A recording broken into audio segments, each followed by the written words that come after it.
Alléluia, c'est notre joie exprimée pour vous en vous recevant au Club 700 aujourd'hui. Nous vous promettons une bonne émission, pasteur. Salut à toi. Salut à toi aussi, Bassi. Ouais, c'est une bonne émission que nous leur promettons pour encourager leur foi et puis leur marche avec Jésus-Christ. Le rendez-vous est fixé. Absolument. Un bon rendez-vous. Oui. Bassi, tu aimes bien le dire. En fait, soyez bénis, et les amis, tous nos téléspectateurs.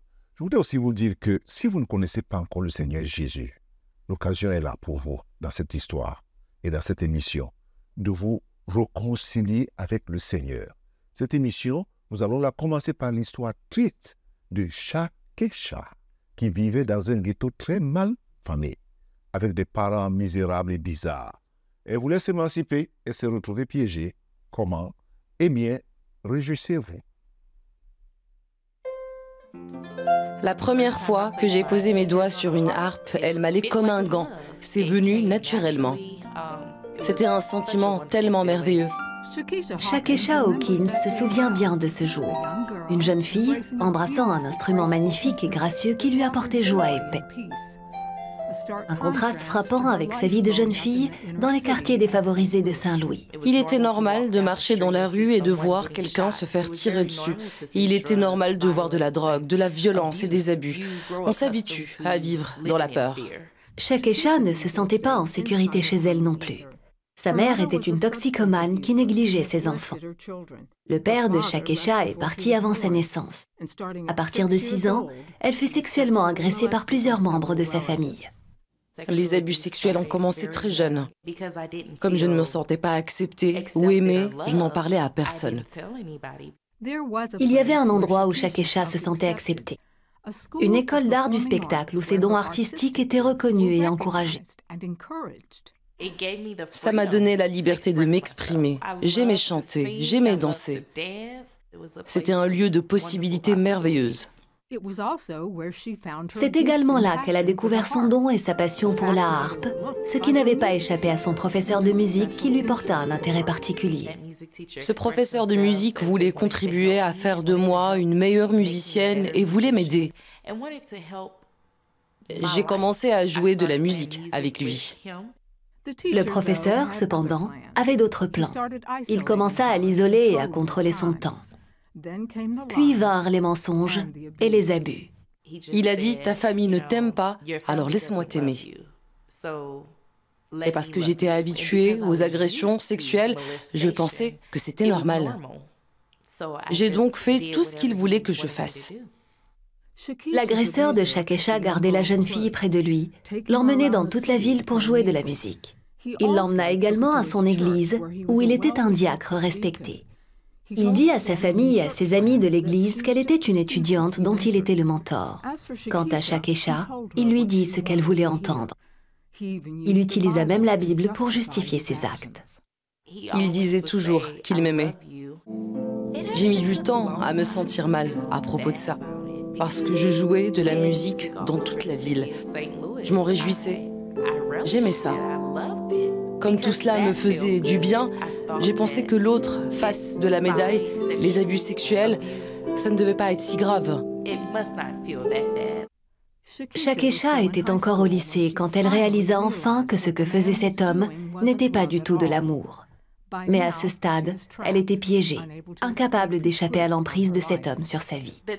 Cela devenait violent quand je ne voulais pas lui accorder certaines faveurs sexuelles. Il me criait dessus et me violentait. Ayant peur de le dire à qui que ce soit, Shakesha souffrit en silence. J'avais très peur, car c'était une personne très importante dans l'église. Après le lycée, elle alla à l'université dans une autre ville, espérant que la distance mettrait fin aux abus. Ce ne fut pas le cas. Il la visitait souvent, devenant encore plus violent. Je commençais à avoir des crises d'angoisse. Parfois, je n'arrivais même pas à sortir du lit. J'avais honte, j'ai commencé à boire pour faire face à mes sentiments. Shakesha fit aussi quelque chose d'autre. Elle pria au Dieu dont elle avait entendu parler dans son enfance, mais qu'elle n'avait jamais connu. Elle demanda à Dieu ce qu'elle devait faire. J'ai fait cette prière. Si tu veux que je reste, je resterai. Mais si tu veux que je parte, Donne-moi une option, une opportunité. Indique-moi où je pourrais aller. Donne-moi une sortie de secours. Plusieurs mois plus tard, Shakesha rentra de l'université pour une représentation à l'église de son professeur. Après celle-ci, quand elle emprunta son téléphone portable pour passer un appel, elle fit une découverte choquante. J'ai vu qu'il envoyait des textos à une autre mineure lui demandant des faveurs sexuelles. Ça m'a retourné l'estomac et c'est là que j'ai compris qu'il fallait faire quelque chose. Après l'église, ils eurent une violente dispute dont une autre musicienne fut témoin. Celle-ci invita Shakesha chez elle pour parler et la vérité éclata enfin. Elle a dit que parce qu'il était diacre, elle ne pouvait pas le garder pour elle, elle devait le dire au pasteur. Le pasteur força le diacre à démissionner et une enquête de police suivit rapidement. Shakesha surmonta sa peur et témoigna contre son agresseur. Il fut inculpé et condamné à 7 ans de prison pour viol et exploitation de mineurs. Dieu disait, je vais te protéger parce que je suis avec toi maintenant. Entre-temps, Shakesha retourna à l'université et commença à aller à l'église. En peu de temps, elle était prête à faire confiance à Jésus en tant que Seigneur et Sauveur. J'ai tout donné à Dieu. Faire l'expérience de l'amour de Dieu, comprendre vraiment le ravissement de son amour et le ressentir, c'est un sentiment inexplicable, mais miraculeux. Un sentiment de grâce, de miséricorde et d'amour tout à la fois. Un ensemble de sentiments miraculeux. Shakesha obtint ensuite une licence et une maîtrise en musique et devint une professeure de musique appréciée. Elle dit que la guérison des abus prend du temps, mais que ses progrès sont constants. Elle dit qu'une partie de cette guérison a consisté à pardonner à son agresseur et aux autres personnes qui lui ont fait du mal. Aujourd'hui, Shakesha aime toujours jouer de la harpe, partager sa musique et le message d'amour qu'elle a trouvé à travers Jésus-Christ. Dieu vous aime. Dieu vous aime. Chaque fois que vous faites appel à Dieu, il vous répond. En suivant tout le parcours de Shakesha, on est choqué, révolté, dégoûté. Oui, ce monde méchant est régi par l'ennemi de nos âmes.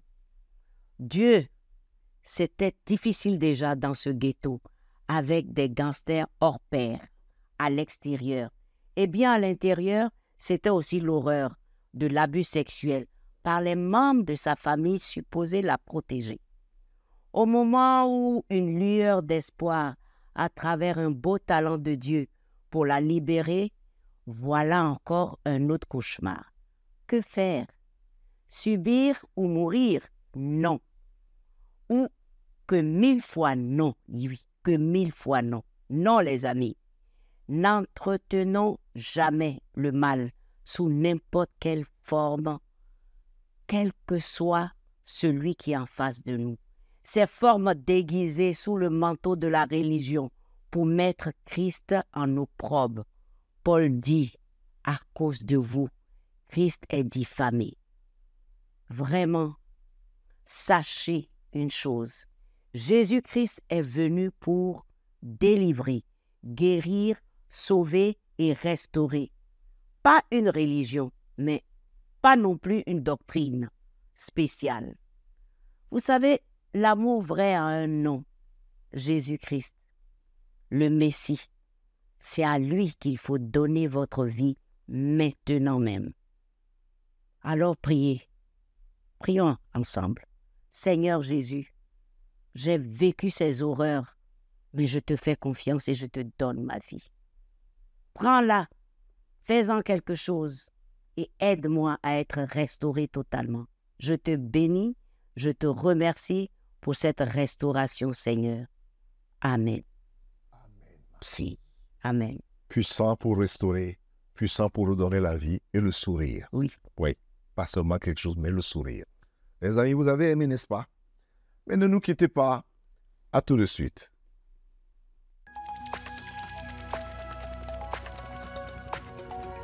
Si vous avez des questions spirituelles, des besoins de prière ou même si vous avez besoin de conseils, n'hésitez pas à nous contacter aujourd'hui au numéro suivant. Nos conseillers sont là pour vous aider. N'oubliez pas, nous sommes là pour vous.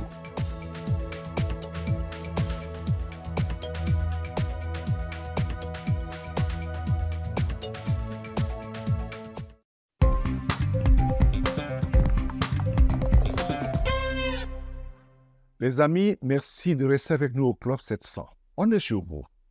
Là, voici le témoignage du pasteur Light.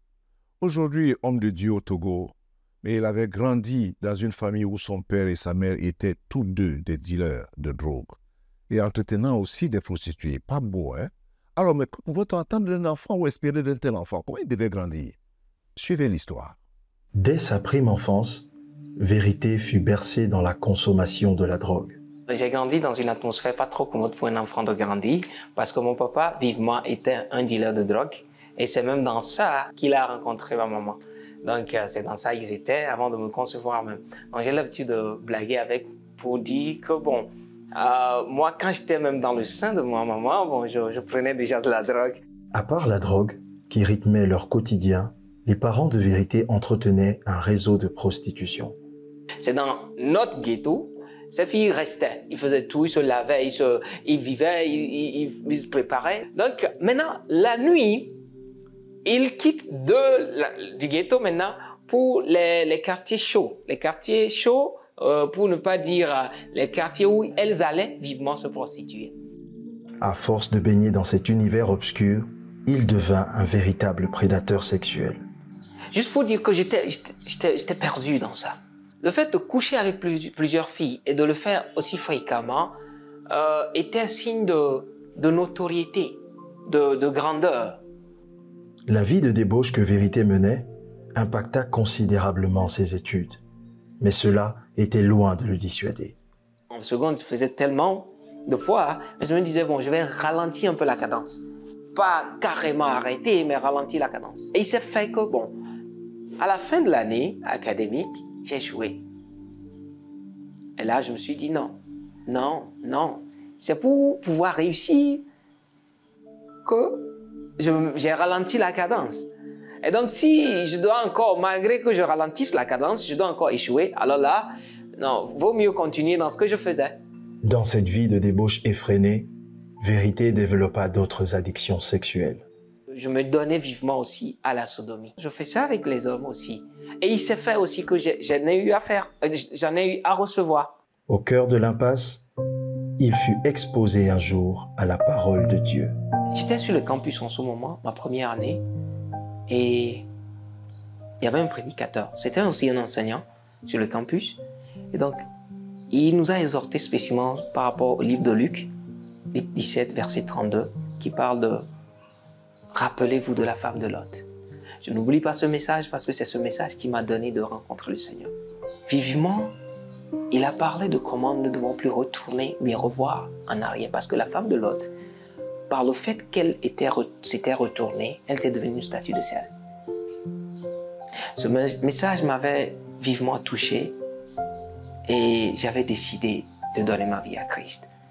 Après sa conversion, Vérité intégra une communauté de jeunes chrétiens qui impacta considérablement sa vie. Dieu m'a donné de rencontrer certaines personnes à mes débuts qui m'ont vraiment aidé. Nous sommes de ces personnes qui nous vont prier toute la journée, c'est-à-dire quitter une séance de prière à une autre séance de prière, aller exhorter un frère, aller exhorter une sœur, et donc toute ma journée se consacrer à ça. Grâce à cet environnement de prière, Vérité a été délivré de la débauche. Il a fondé sa famille et vit un mariage heureux. Par la grâce de Dieu, on s'est mariés, on s'est très bien mariés même, dans la crainte du Seigneur. Mais on ne voit que la partie rose. J'ai fait plus de 2 ans dans mon mariage, avec à l'appui une bénédiction qui est mon enfant. Mais je peux vous assurer que la meilleure chose qui puisse arriver à un homme, c'est de vivre un foyer heureux. Je languis à chaque fois que je suis même sorti, que je sors, je languis de finir vite ma journée pour partir à la maison. Une fois que mon enfant entend le moteur, elle commence pas à crier. Et de loin, tu peux... Non, je manque de mots pour exprimer la joie d'être marié ou bien de vivre un foyer heureux. Aujourd'hui, Vérité a fait dos à son passé et consacre entièrement sa vie à l'œuvre du Seigneur Jésus-Christ. Le 24 août 2014, on m'a nommé pasteur. Et donc, depuis ce moment jusqu'alors, je ne fais qu'exercer mon mandat de pasteur. Nous nous donnons au ministère parce que Au prime abord, pour nous, c'est le salut des âmes qui compte. S'il a pu me sauver, il veut vivement sauver quelqu'un d'autre. Donc par ma vie, par mes exhortations, par mes agissements, je fais tout pour que le nom du Seigneur soit glorifié et que sa gloire soit vue parmi les humains. Partout où l'occasion se fait, Vérité ne cesse de proclamer sa reconnaissance au Seigneur Jésus-Christ. Christ m'a délivré de la drogue. Il m'a délivré de l'alcool. Il m'a délivré de la prostitution. Il m'a vivement délivré de la mort. Christ est le meilleur que l'on puisse avoir. Je me tiens ici aujourd'hui pour vivement le remercier. Lui dire merci par ce témoignage et glorifier son nom par ceci. Christ est la meilleure chose qui puisse nous arriver. Vraiment un vrai miracle. Parce que Pasteur Light, et il porte bien son nom, hein? En français. En français, c'est la lumière. Et Jésus a bien dit, soyez la lumière du monde. Et surtout que c'est la lumière qui brille. Voilà. Aujourd'hui, il brille. Il est un exemple Oui, un serviteur de Dieu aujourd'hui au Togo. dans la communauté. Et ce qui est important pour lorsqu'on regarde son témoignage massif, Oui, certes, premièrement, il y a la guérison, oui. je veux dire, il y a le pardon, il y a une vie qui est transformée, mais c'est la guérison émotionnelle. Surtout, il en avait besoin. Oui, c'est-à-dire avoir vécu et grandi dans un milieu comme celui-là, on est tordu. Mais notre Dieu est celui qui restaure. Oui. Il remet à l'endroit ce qui était à l'envers. Tout à fait. Les amis, ne nous quittez pas à tout de suite.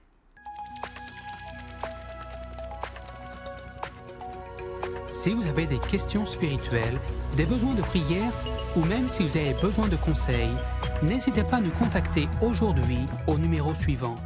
Nos conseillers sont là pour vous aider. N'oubliez pas, nous sommes là pour vous.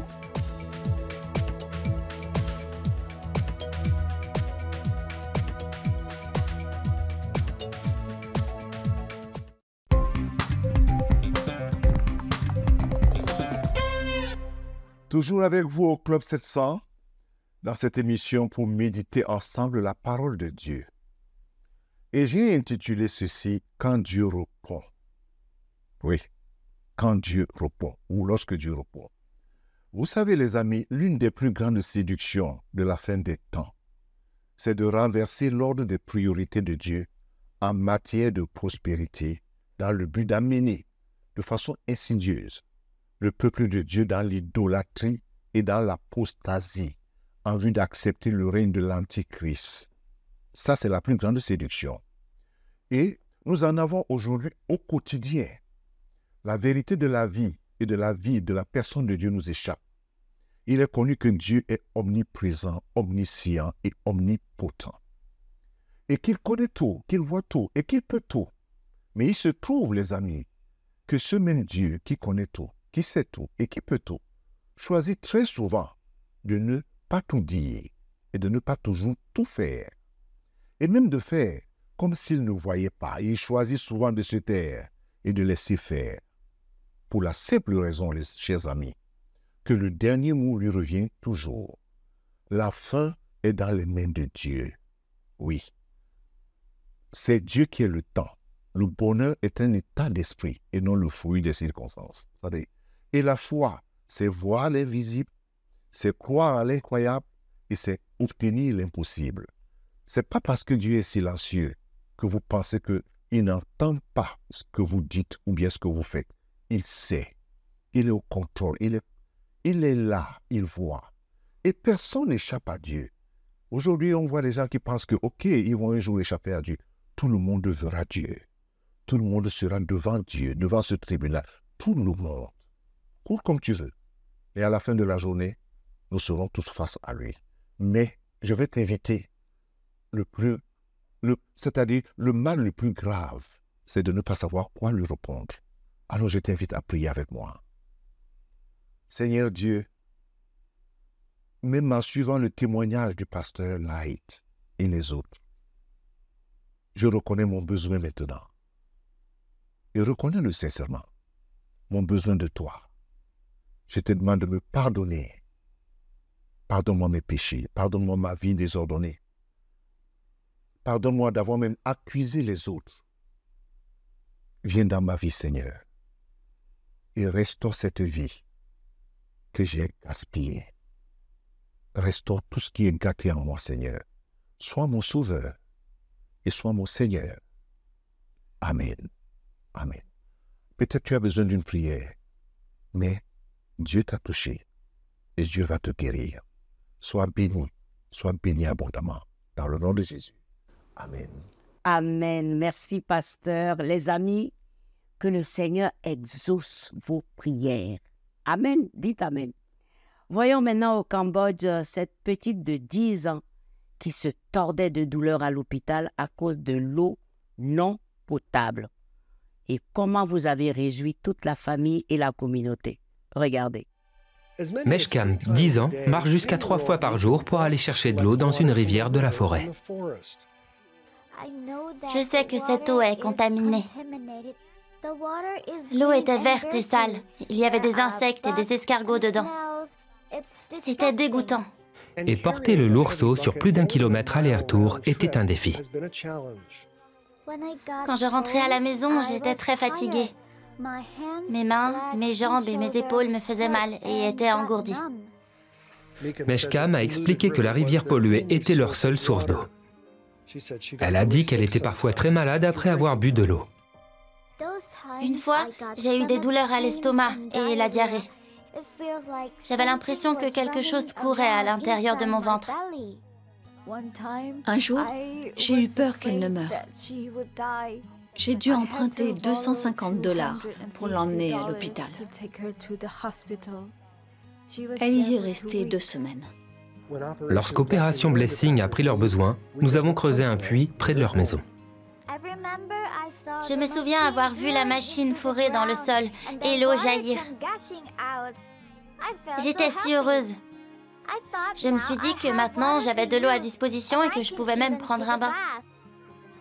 Maintenant, au lieu de marcher 3 fois par jour pour aller chercher de l'eau à la rivière, la famille dispose d'une source d'eau près de chez elle. Et chaque famille a reçu un filtre à eau pour renforcer la protection et s'assurer que l'eau est potable. J'aime tellement le nouveau puits, parce que l'eau a un bon goût, elle est claire et froide. J'ai de l'eau à proximité de ma maison. Je peux même aller chercher de l'eau le soir quand nous en avons besoin. Merci beaucoup à Opération Blessing. Je ne tombe plus malade maintenant que nous avons le nouveau puits.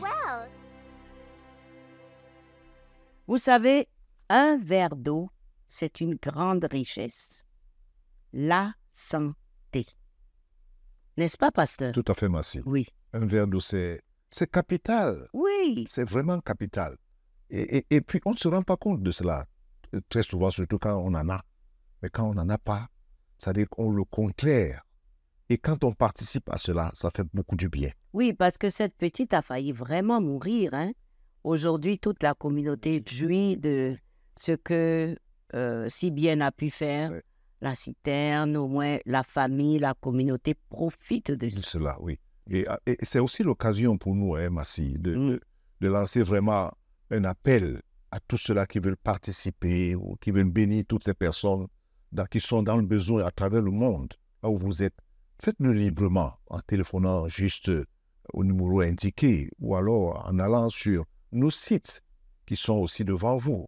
Et Dieu lui-même va vous bénir, il va vous récompenser. Ça, c'est très important. Toujours. Et participez vraiment. Nous serons très heureux de savoir que vous êtes là pour participer à cela. C'est bon. Merci, c'est vrai qu'il faut le dire. Alors, voilà. On va passer à quelque chose d'autre que tu aimes beaucoup. Ah bon? Et je sais que Michael est déjà positionné avec des questions, avec une nouvelle chose, rien que pour le pasteur. Donc, il est certainement prêt, Michael. Salut Massi, salut pasteur. Me voilà avec une nouvelle série de questions de nos chers téléspectateurs. Je m'en vais comme ça poser la première question qui dit « Bonjour pasteur, j'aimerais poser cette question. Pourquoi souffre-t-on? Malgré le fait que je respecte les 10 commandements, je souffre énormément. En dépit du bien que je fais autour de moi, je continue de mal me sentir et je ne trouve pas la paix. Je suis troublé. Que faire pour que Christ m'écoute et me libère? » Merci Michael pour la question. ce téléspectateur, en fait, pourquoi souffre-t-on? La souffrance ne sort pas du sol pour les murs ou bien pour les arbres, c'est pour l'homme. Vous savez, la souffrance, c'est quelque chose, il faut le dire comme ça, hein? Depuis le péché de l'homme, la souffrance est là. Mais on ne souffre pas seulement parce qu'on a péché ou bien parce qu'on fait du bien ou bien parce qu'on a fait du mal. Il y a des gens qui font beaucoup de bonnes choses ici dehors et qui souffrent. Et puis, il ne faut pas coller la souffrance comme si c'est l'indication ou bien c'est c'est la marque qui prouve que, bon, Dieu ne vous écoute pas. Ou bien alors l'autre qui ne souffre pas, c'est lui que Dieu écoute. Ça, c'est un peu mal pensé, c'est malheureux, mal réfléchi. Et je pense que la première chose que la personne doit faire, c'est sa relation avec Dieu. Et lorsque je parle de sa relation avec Dieu, je parle sur le fait de son salut. Parce qu'on peut avoir tout dans cette vie, tout, mais être très malheureux à l'intérieur. Donc il faut d'abord rechercher la paix du cœur. Je ne dis pas à la personne qu'il faut seulement obéir aux 10 commandements, encore que c'est pas possible pour celui qui pense y faire, y arriver. C'est pas ça, c'est pas la foi. Et Dieu fait grâce à qui il fait grâce. Mais il fait grâce à tout le monde. Donc il faut le retenir pour la personne qui pose la question. Et j'encourage la personne de ne pas analyser les choses de cette manière, de ne pas avoir cette approche avec Dieu. Ce serait un peu très difficile pour que la personne comprenne qu'est-ce que l'amour de Dieu qui s'est passé à la croix, avec l'histoire de la croix. C'est ce que je peux dire. Pour la deuxième question, elle dit « Bonjour pasteur, je veux donner ma vie à Jésus et j'ai besoin de prière. » Merci encore. La personne veut donner sa vie à Jésus, elle a besoin de prière. C'est ce que nous faisons ici au Club 700, de prier déjà pour tous ceux-là qui veulent donner leur vie au Seigneur, pour tous ceux-là qui ont à cœur de se réconcilier avec Dieu. Mais je dirais à la personne que c'est un engagement personnel, c'est-à-dire entrer dans sa chambre ou bien là où la personne se trouve, de le faire sincèrement, parce que la première chose, c'est la sincérité. C'est pas un jeu. Donner sa vie à Jésus, ça a des implications, ça a des conditions. Je donne ma vie et je renonce à moi-même. Merci, pasteur. À toi, Massy. Merci, Michael. Je rappelle aux téléspectateurs de suivre notre chaîne YouTube pour Superbook pour aider leurs enfants et eux-mêmes aussi. Et pourquoi pas? Parce que moi, j'aime Superbook. En tout cas, j'aime Superbook. Avant de vous dire au revoir, je vous laisse avec ce verset de 1 Jean 4, 4. Vous, petits enfants, vous êtes de Dieu et vous les avez vaincus parce que celui qui est en vous est plus grand que celui qui est dans le monde. Ça, c'est très important. Très important. Celui qui est en vous est plus grand que celui qui est dans le monde. Donc, soyez encouragés et à très bientôt.